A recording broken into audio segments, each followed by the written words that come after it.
Halo semua, bagaimana kabar kalian? Langsung saja kita lanjutkan video alur cerita manhwa yang berjudul Tales Demon and God. Melanjutkan cerita sebelumnya, di mana Nili dan Xiaoyu sudah memasuki makam Dewa Kematian. Mereka merasakan ada sesuatu yang bergerak di tembok. Mereka berdua mulai waspada dan memperhatikan sekitar mereka. Xiaoyu merasakan sesuatu.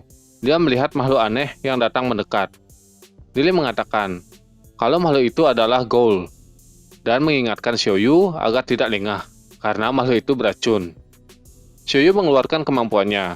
Dari tangannya muncul petir, semakin lama menjadi besar, dan menyerang para Ghoul tersebut. Nili terkejut. Dia menyadari kalau itu adalah batu pelindung suci. Setelah mengalahkan para Ghoul, mereka berdua melanjutkan perjalanan mereka. Akhirnya, mereka berdua sampai di dasar makam. Xiaoyu merasakan ada beberapa ahli peringkat demigod. Mereka juga ikut masuk saat Xiaoyu membuka pintunya. Mereka berdua bergegas pergi. Xiaoyu terus berlari. Kemudian, dia menginjak sesuatu yang memicu sebuah senjata menyerang mereka. Nili juga menginjak perangkap, yang menyebabkan sebuah tombak mengarah ke arah mereka berdua. Mereka berdua masih terlindungi dengan pelindung suci. Nili mengatakan, bukankah dalam alam nether tidak ada yang sanggup melawan Xiaoyu? Terus kenapa mereka berdua berlari? Xiaoyu mengatakan kalau tidak ada gunanya mereka bertarung. Xiaoyu menyuruh Nili agar cepat bergerak selama pelindung masih aktif. Mereka berdua terus bergerak. Xiaoyu melihat sebuah jalan kecil yang berada di ujung lorong. Mereka terus bergerak ke jalan tersebut. Nili memperhatikan jalan tersebut, kemudian menyadari kalau itu adalah portal waktu. Nili memperingatkan Xiaoyu agar tidak melangkah ke tempat tersebut, tapi Xiaoyu telat mendengarnya. Dia terus berlari. Kemudian Xiaoyu memasuki portal tersebut. Nili berusaha menghentikan Xiaoyu, tapi dia sudah terlebih dahulu memasuki portal tersebut. Nili ikut memasuki portal tersebut untuk menyelamatkan Xiaoyu. Nili mengatakan kalau Xiaoyu benar-benar ceroboh.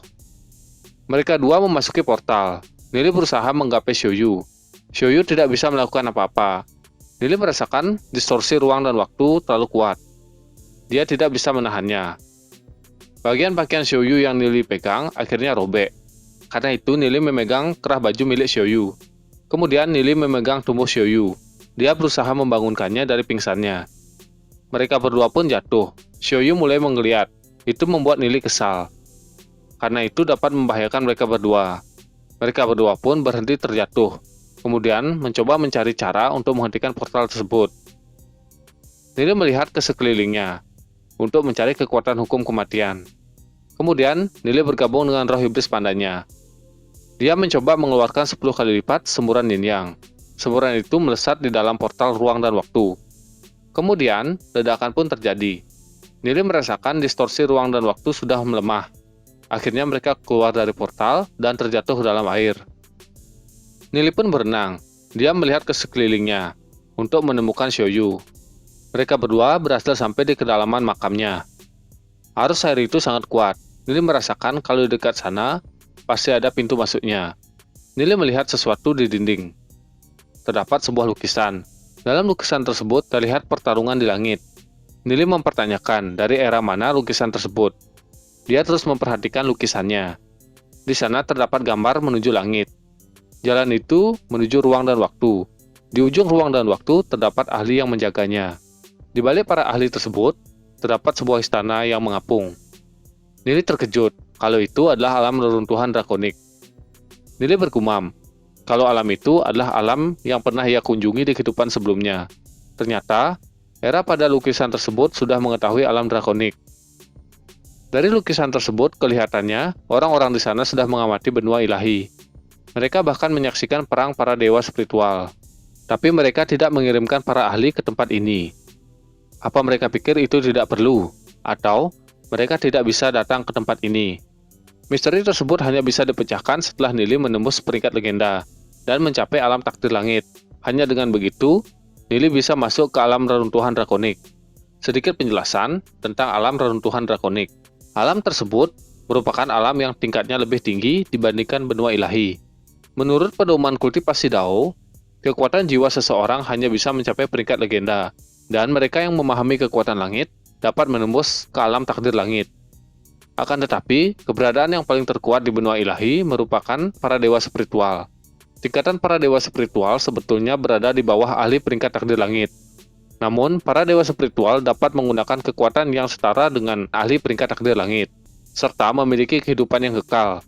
Benua ilahi merupakan alam yang secara paksa diciptakan oleh beberapa ahli yang sangat kuat, dan para dewa spiritual itu merupakan para roh hukum yang bersemayam di sana. Dengan kata lain, karena para dewa spiritual tidak memiliki raga, itu sebabnya mereka bisa hidup kekal. Meskipun percikan ilahi mereka hancur, mereka tidak langsung mati, kecuali kekuatan hukum mereka direbut. Nili melihat sebuah pijakan. Mereka berdua menuju pijakan tersebut. Akhirnya mereka berdua berhasil keluar dari air tersebut. Nili menanyakan keadaan Xiaoyu. Nili melihat pakaian Xiaoyu yang sudah Nili rusak. Xiaoyu mengatakan kalau dia tidak apa-apa, dan melemparkan pakaiannya. Nili bergumam, kalau Xiaoyu tidak tahu terima kasih. Di saat yang sama, di luar makam kuno, terlihat Ning Er dan Xion masih menunggu Nili dan Xiaoyu. Xion menoleh ke arah Ning Er, diikuti dengan Ning Er. Mereka berdua saling memandang. Xion meminta maaf kepada Ning Er. Ning Er menanyakan apakah Xion merasa iba kepada Ning Er. Xion berkata, kalau dia tidak bermaksud seperti itu.